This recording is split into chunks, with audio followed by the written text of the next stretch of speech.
livro de Marcos, capítulo 2, a partir do versículo 18. Então diz assim a palavra de Deus: Ora, os discípulos de João e os fariseus estavam jejuando. Vieram alguns e lhes perguntaram: por que motivo jejuam os discípulos de João e dos fariseus, mas os teus discípulos não jejuam? Respondeu-lhes Jesus: podem porventura jejuar os convidados para o casamento, enquanto o noivo está com eles? Durante o tempo em que estiver presente o noivo, não podem jejuar. Dias virão, contudo, em que lhe será tirado o quê? O noivo. E nesse tempo, o que diz aí, pessoal? Jejuarão. Amém? Então, vamos entender a palavra de Deus. Nessa época, pessoal, os discípulos, presta muita atenção aqui, os discípulos não jejuavam. E questionaram Jesus, falaram assim: Senhor, por que os teus discípulos não jejuam? Quando está todo mundo jejuando, eles estão comendo. Por que eles não jejuam? Jesus falou: enquanto eles estiverem comigo, não precisam jejuar. Mas vai chegar um dia em que eu vou ser tirado deles e eles vão ter que jejuar. O que significa isso, pastor Luciano? Nós estamos vivendo essa época no dia de hoje. Pessoal, presta muita atenção aqui no pastor, deixa nada desviar sua atenção. Nós estamos vivendo nos dias, pessoal, em que o cristão tem que estar vivendo completamente, sempre em jejum e o quê? E oração. Se a pessoa que está buscando a Deus, ela não estiver vivendo em jejum, em oração, em consagração a Deus, ela não consegue, pessoal, vencer os ataques do mal aí fora. Porque ouço o que o pastor diz, o mal, pessoal, está constantemente nos atacando. Eu vou dar um exemplo para você muito prático do que é isso. Quem dorme de luz completamente apagada? Você não deixa nada claro, levanta a mão. O que acontece quando alguém no meio da noite vai lá e acende o interruptor do seu quarto? Você acorda, mas como que você já acorda vendo tudo? É isso, pessoal? Como que você fala? O que acontece? Você fica assim, não é, pessoal? Chega a doer os olhos. Não é assim? Você está lá dentro de casa, é normal, daqui a pouco você sai num sol escaldante. O que acontece? A luz daquele sol faz o quê? Ofusca os seus olhos, arde os seus olhos. Você tem que usar até um óculos para poder aquilo não te incomodar. Agora multiplica isso 1 milhão de vezes. É assim que o diabo te enxerga quando você está agradando a Deus. Você incomoda. Não sei se você percebeu, isso acontece direto comigo, de pessoas, quando eu estou conversando com ela, principalmente lá fora, de pessoas não conseguir olhar nos meus olhos. Sabe por quê? Porque o brilho que nós temos, o brilho da glória de Deus que nós temos, ofusca os olhos daqueles que estão em trevas. Então, Jesus falou: dias virão em que os meus discípulos precisarão jejuar. Ouça o que eu digo, pessoal: se você cristão, você que está firme com Jesus, não viveu uma vida de jejum, não viveu uma vida de oração, uma vida de consagração, uma vida consagrada ao Espírito Santo, você não consegue vencer os ataques do mal. Ah, pastor, então por que eu vou vir na igreja se eu vou ser atacado pelo mal? Nós, pessoal, pelo menos, temos a condição de vencer os problemas que aí fora se apresentam a nós. A diferença de você e daquele que não é cristão é que quando o mal ataca, o problema já entra direto, pessoal. Olha quantas coisas vêm acontecendo nos dias atuais. São os ataques do mal contra aqueles que também não servem a Deus, mas a diferença é que você que serve a Deus, você tem condições de vencer qualquer situação, se você estiver vivendo uma vida consagrada, uma vida separada para Deus. Mas pessoal, tem cristão que sabe como tem vivido? Tem vivido despreocupados. Eles não têm estado preocupados em se consagrar, preocupados em viver uma vida reta diante de Deus. Tem cristãos dentro da igreja que não se consagram, não se fortalecem, não se renovam. E quando o mal começa então a atacar com pensamentos, com palavras, com tentações, com situações que às vezes acontecem para você sair do prumo, o que acontece geralmente? A pessoa acaba não resistindo a esses ataques e acabam perdendo aquilo que era para elas estar ganhando. Por isso que Jesus continua dizendo assim, vamos lá, continuando, gente, versículo 20, dias virão contudo em que lhe será tirado o noivo, e nesse tempo, o que diz aí? Jejuarão. Ninguém costura remendo de pano novo, em que, pessoal? Em veste velha, porque o remendo novo tira da veste velha, tira parte da veste velha, e fica maior a rotura. Em outras palavras, Jesus é o remendo novo, na verdade não é o remendo, ele é o pano novo,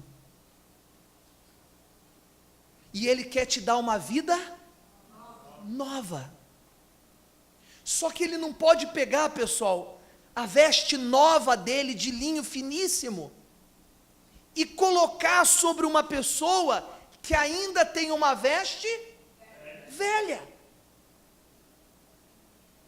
Ele não pode cobrir a pessoa com o pano novo dele, com a veste nova dele, com a vida nova que ele quer dar, se a pessoa ainda for velha.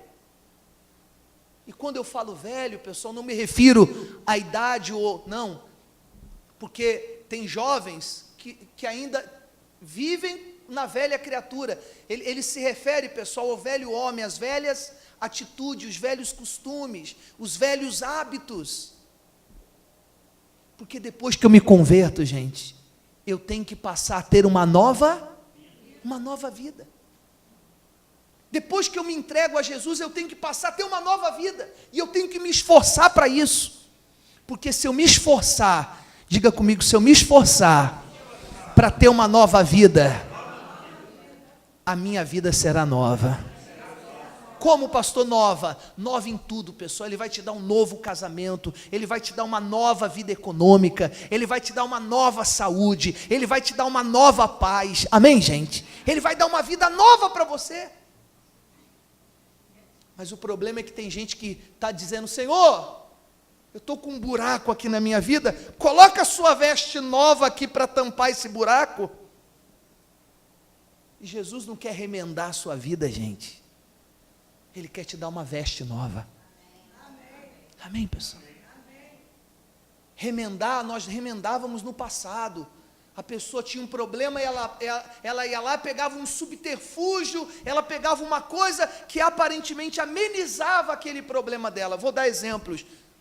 A pessoa tem uma condição financeira boa, para tirar aquela angústia da dor que ela estava passando, vou fazer uma viagem para Paris. Melhora, pessoal, a situação? Claro que melhora, gente. Você ir para Paris, É ou não é? Torre Eiffel.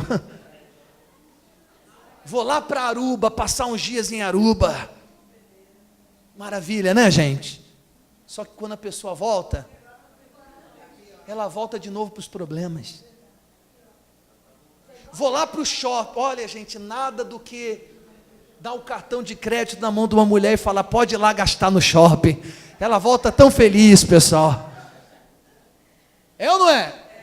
Ó, pessoal, quer ver a mulher feliz? É você falar, vai lá, compra o sapato que você quer, a bolsa que você quer. Não é assim, gente? Está vendo? Quando eu estou falando, a alegria é o sorriso das mulheres. Né? Só que entenda, pessoal, isso é remendo novo, às vezes novo, veste velha.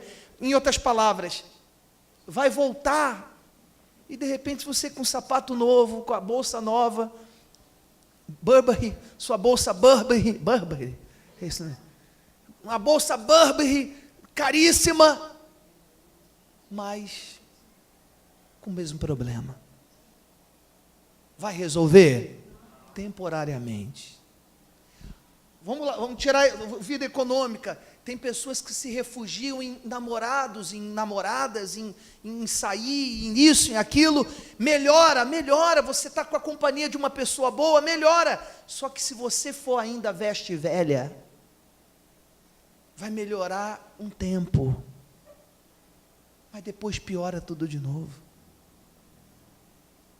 Porque o único que pode dar uma nova vida, uma veste nova para você, o único que pode dar uma veste nova, uma vida nova para você, é quem, pessoal?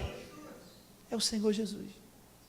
Por isso que ele falou, ninguém pega pano novo e coloca numa veste velha, vai ficar feio, não vai dar, vai estragar o pano novo. Amém, pessoal? Ele fala sobre isso aqui, vamos lá, continuando. É muito forte, gente.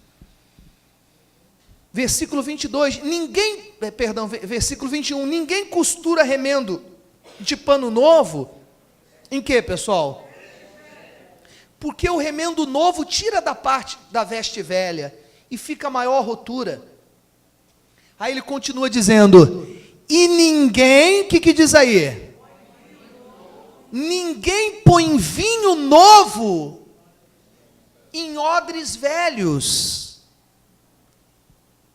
Do contrário, o vinho romperá os odres, e tanto se perde o vinho, como o que, pessoal? Como os odres, mas põe-se vinho novo em odres novos. Você sabe por que se coloca vinho novo em odres novos, pessoal?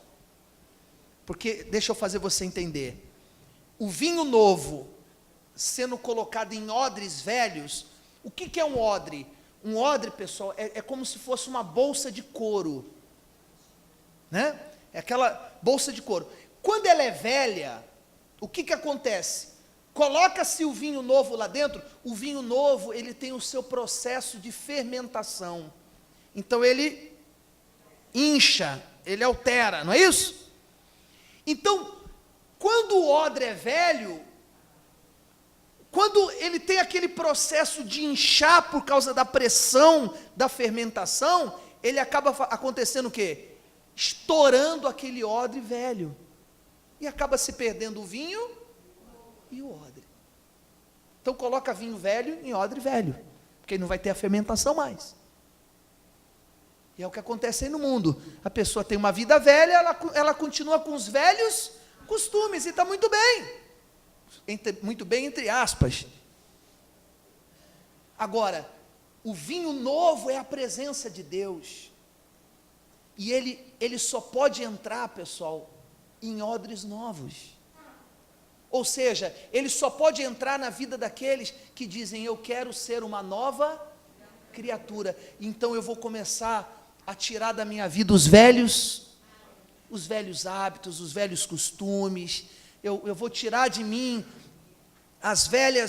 os velhos pensamentos, as velhas atitudes.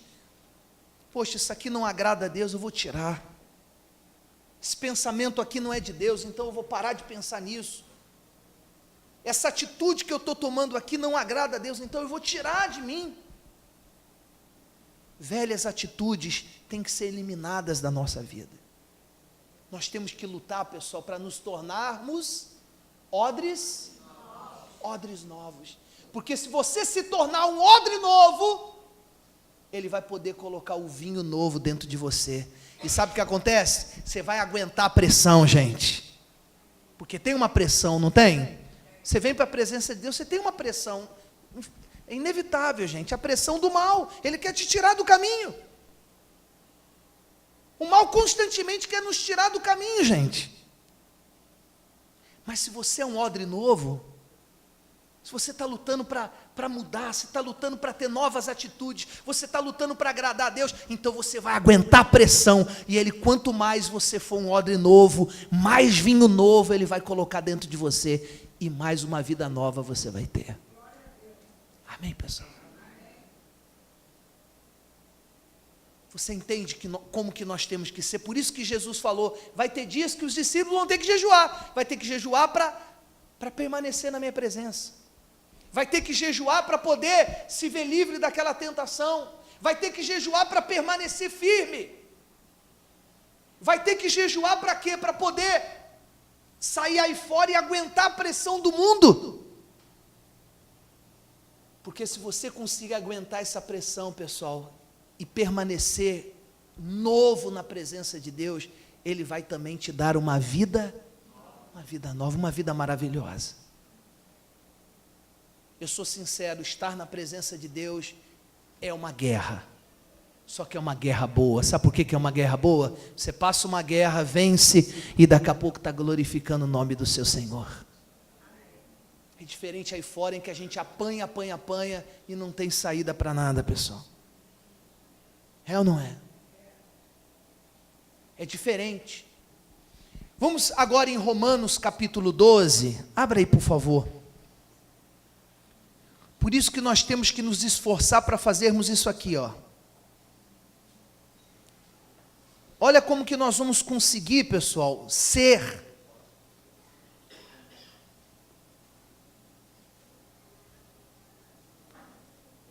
ter uma vida nova. Olha como que nós vamos conseguir ter uma vida nova. Posso ler? Romanos 12, versículo 1.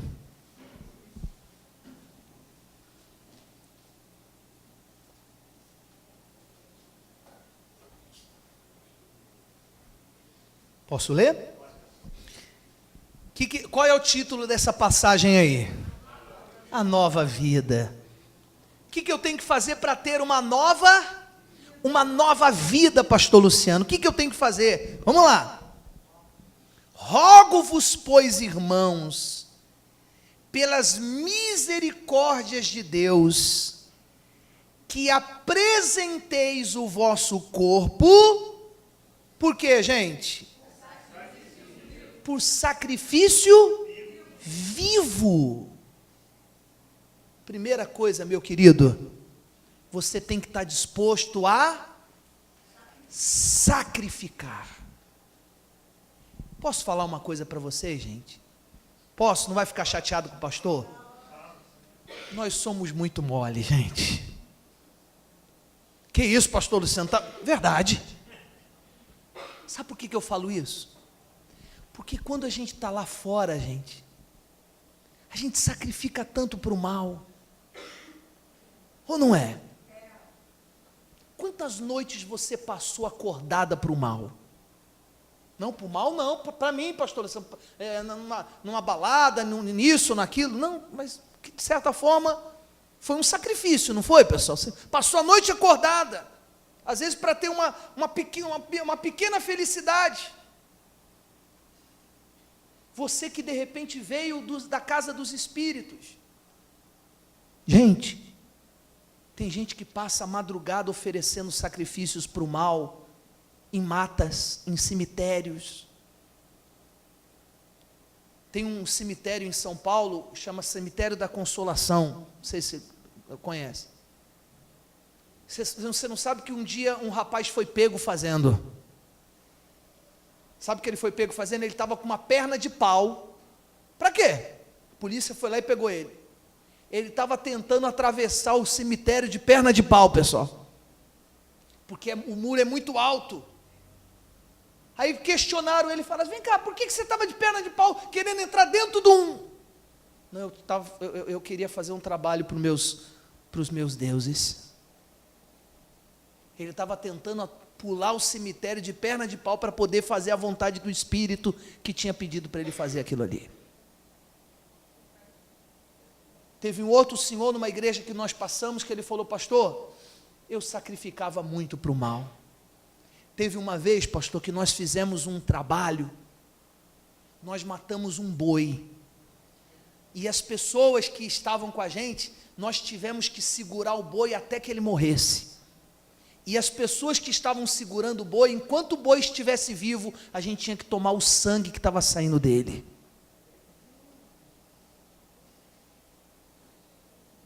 Você não imagina, pessoal, o sacrifício que as pessoas fazem para o mal aí fora.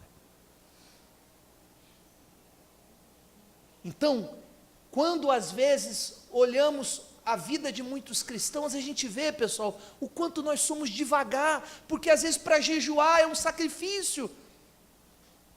Às vezes a pessoa para fazer uma oração é um sacrifício, ela ora lá 5 minutos, 2 minutinhos, já está cansada de orar. Está dando para entender, gente? Então, por isso que Paulo falou, você quer ter uma nova vida? Você quer ter uma nova, quem quer ter uma nova vida? Ele falou para os romanos, então, apresente seu corpo em sacrifício vivo, santo e agradável a Deus. O que é um sacrifício? Santo, é um sacrifício de viver em santidade, porque é um sacrifício, pessoal, ou não é? É um sacrifício, mas ele pede para você, faça esse sacrifício, faça o sacrifício de viver em santidade comigo. É muito forte essa passagem, gente. Ele continua, que apresenteis o vosso corpo em sacrifício vivo, que mais? Santo, o que é? Separado, faça um sacrifício de viver separado, uma vida santificada, e o que? E agradável a Deus, ou seja, eu tenho que me sacrificar para agradar a Deus. Eu quero ter uma nova vida? Quero ter uma vida maravilhosa? Quero ter uma vida muito abençoada? Quero. Quem quer ter uma vida muito abençoada? Mas eu quero que bem alto fale, eu, pastor Luciano. Você quer ter uma vida abençoada? Comece a sacrificar. Ah, pastor, mas eu vou desagradar tanta gente. É verdade, os sacrifícios para Deus, pessoal, às vezes a gente acaba desagradando tanta gente. Só que vale a pena, pela vida que Ele tem preparado para nós. Amém? E aí ele diz assim, e agradável a Deus que é o vosso culto racional. É claro, tudo que você tem que fazer, tem que ser algo que, gente? Racional. Ele não está querendo dizer que você tem que ficar 5 dias no monte lá orando, não é isso. Culto racional, ou seja, uma coisa equilibrada. Não é sacrifício, aquela coisa de doer, não. É sacrifício de não deixar de fazer a sua vontade para fazer a vontade dEle. Culto racional, uma coisa equilibrada, uma coisa inteligente. Amém, pessoal? Porque às vezes fala sacrifício, a pessoa pensa, então eu vou ficar 3 dias acordado no milho. Não é isso, pessoal. É algo racional. Amém, gente? Uma coisa inteligente. É você ir lá fazer a sua oração, colocar toda a sua força, mas não é que você vai ficar o dia inteiro ali de joelhos, sacrificando. Não, é o sacrifício de não agradar a nós, mas agradar a Deus. Amém? Continuando. E não vos conformeis com este século. Por que ele fala, não vos conformeis com esse século? Porque tem gente que diz assim, ah, pastor, mas isso é antiquadro. A moda de hoje é essa. Mas ele está mandando você não se conformar com esse século. Porque se a gente for deixar tudo que é moda entrar dentro da igreja, daqui a pouco, pessoal, a gente vai ter que estar fazendo um casamento de pessoas do mesmo sexo dentro da igreja, que é o que a lei está mandando fazer hoje em dia. Você sabia disso? Que está tramitando essa lei que o pastor vai ter que fazer casamento entre mulher e mulher? Nada contra a pessoa ter a opção sexual dela, mas eu não vou aceitar que isso aconteça, porque é contra as leis de Deus, pessoal. Se um homossexual vir aqui na igreja, ele pode assistir a reunião, a gente vai cuidar dele, vai tratar dele como uma pessoa normal. Mas eu não posso,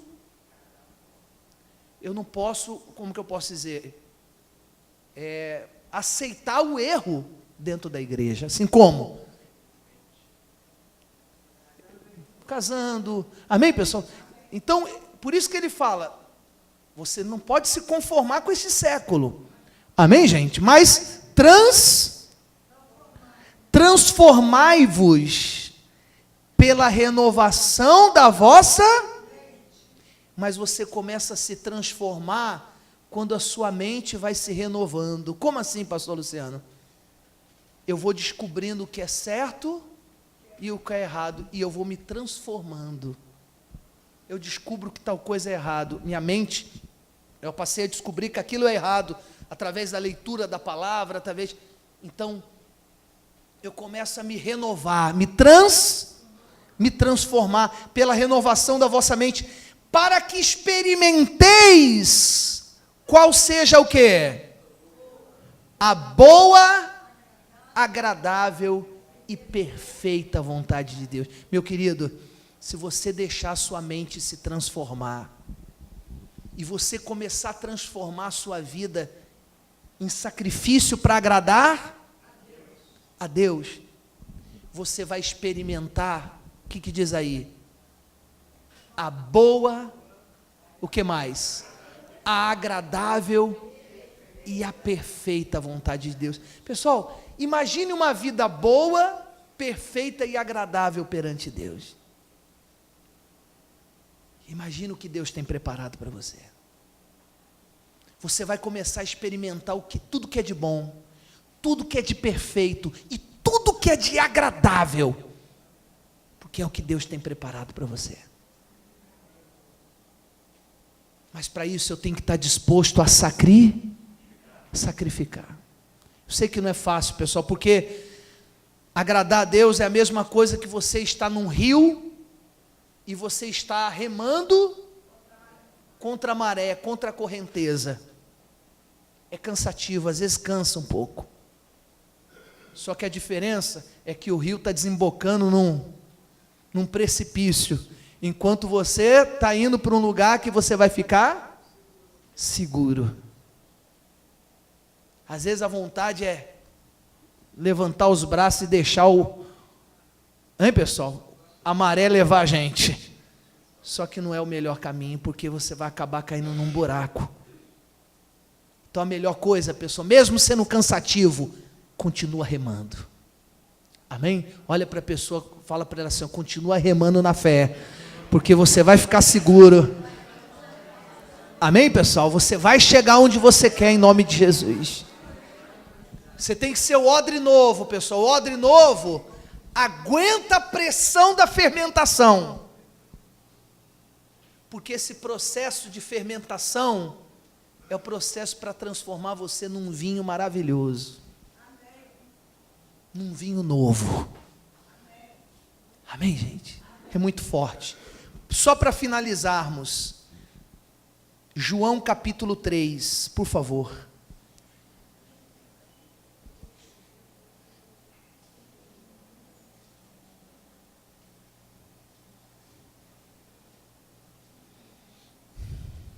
João capítulo 3, a partir do versículo 3. Posso ler, gente? Olha o que Jesus disse para Nicodemos. A isto respondeu Jesus. 3:3. A isto respondeu Jesus. Em verdade te digo, se alguém o que, pessoal? Não nascer de novo, não pode ver o reino de Deus. Gente, se você quer ver o reino de Deus na sua vida, você quer ver o reino de Deus no seu casamento, na sua família, na sua saúde, você tem que nascer de novo. O que é nascer de novo, pastor Luciano? É ir transformando a sua mente, descobrindo é errado, não vou fazer mais, desagrada a Deus, não vou fazer mais. Quando você menos perceber, você já vai ser uma nova pessoa. Amém, gente? Você já vai ser uma nova criatura. Em nome de Jesus. Amém? Fique de pé, por favor.